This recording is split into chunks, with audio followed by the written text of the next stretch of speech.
அந்த இடம் இருக்கு சார், அதை கொஞ்சம் நம்ம ப்ரிகாஷன் பண்ணோம்னா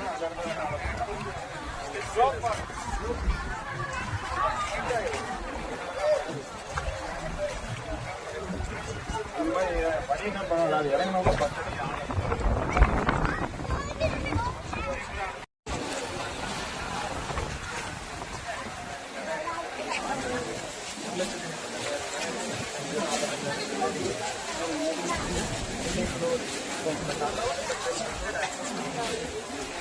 படிச்சுறைகள் யாருமே அங்கேயும் பாதுகாப்புடன் அவங்க ஆடிகளை கொண்டாடலாம்.